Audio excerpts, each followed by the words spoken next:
So our first topic, Gonky, welcome back. I'm glad you could join us for your Thanks. podcast on your channel. We are going to talk about the F-22s at Langley, which is something that is kind of near and dear to our hearts because we lived this. We were part of this for the entire time. And the title is The F-22 Flight Training Begins at Virginia Base After Years in Limbo, and that is the understatement of the century. It says Air Force has started teaching student pilots to fly the F-22 Raptor jet at Joint Base Langley, Eustis, Virginia, June 14th. Started at F-22 training after Hurricane Michael destroyed the mission's sole home. We want to get them in the mindset of what it's like to be in a fighter squadron and why it's important. Hurricane Michael was a Category 5 storm, and now they've consolidated everything there. That's the entire article that we will be talking about. I'm not going to read the whole thing because basically it's just saying my first flight was mind-blowing. This is great. The Raptor is awesome. But I really want to talk about, so they're retiring and then they're consolidating the mission, and then Tyndall is going to get F-35s. So Gonky, walk us through your memory. Take us down memory lane with this. Well, yeah. Well, I read that article. How did this happen? Yeah. Well, Hurricane Michael came 2018 and destroyed the base. But yeah, I read through that article, and like you said, we kind of lived it. And there's a couple of things I disagree with. I mean, Tyndall, I think you could agree with me, is a phenomenal. The location, you can't beat it. They've got, like, the ranges are just right off the coast, and there's really nothing around it. I've flown a little bit up there around in the Virginia area, and it's very congested. So the B course, they're still doing all the sims at Tyndall, like all of them, and then they send them up to Virginia for the flight training. So it's a little disjointed.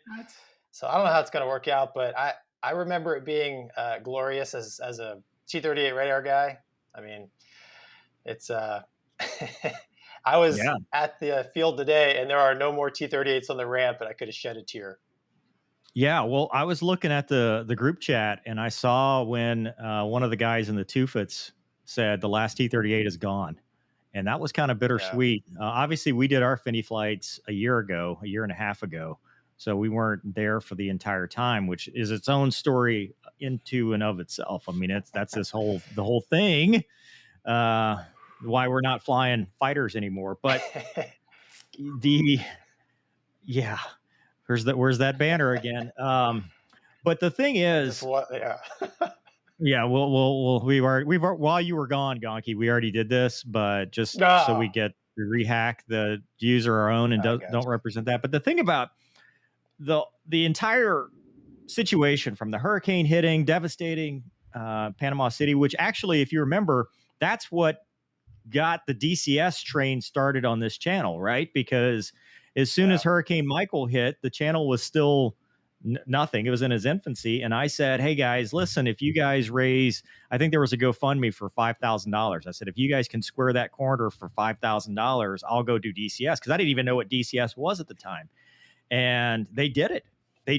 I mean, the viewers raised that money in like 2 days. And that really helped. And, I thank them for that. I thank the viewers. I think that's awesome. And my first time flying DCS was about like Gonky's first time flying DCS. And then we got Gonky, in the one. You were that good? I was awesome. I was using the view hat, like you were doing, because I didn't want to use the stupid Track IR hat. But in the time between 2018 and our last flight in January of 2022, we were at the tail end of the whip. They did not know what to do. I mean, all the way from the squadron level to SecAF and, the Pentagon, there was just no coherent strategy because, a hurricane wiping out a base with a deteriorating mission, it's something that, we don't talk about a lot. And it's, it's a 1,000-year storm, 100-year storm. I mean, it was a Cat 5 to hit that base, and wipe it out. And we were there, 3 weeks ago? And it's still, I mean, 4 years later, 5 years later, it still looks like, Balad. Yeah. It does not look they're like. They're still tearing stuff down. Yeah. Well, I have good news for you guys. There's no history of hurricanes ever hitting the Virginia area. So they should be safe now. That was a good move on the Air Force's part. They put their Raptors in a nice, safe area that's far away from hurricanes, so you don't have to worry about that. So problem solved. Kudos. Thank you, Wombat. That was well, you were getting all serious, and it's well, but that's a good point, Gonky. Wombat has a point. Well, it's not so much the hurricane; it's the airspace, right? The airspace sucks. It's horrible there. Yeah. What did we have at Tyndall? We had everything. Anything you could have possibly wanted, you took off, and you were almost there. And a lot of times you are in Virginia Beach too, but it's you and every one of your friends is also almost there. That's probably the biggest difference. Because you're right there at the working areas. I mean, Oceana was that way. Well, we spent 4 of those years at Eglin, and I got to tell you, Eglin was not prepared, nor did they want to have us there, because they've got a commercial presence. It's a dual use. They've got the airliners from all the different airlines landing there because it's a beach destination. They've got civilian traffic. They've got the test guys, and they don't have the footprint to support large force, the LFEs that we would do with 12 T-38s and 4 Raptors or whatever it would be. And that is the first time I have ever gone to a place and they have almost run me out of gas. Not once, but multiple times. Gonky, how many times did you? I mean, that's the first time I'd ever declared emergency fuel was at Eglin, just in general. Yeah. No, I started adding like hundreds of pounds to my bingo numbers.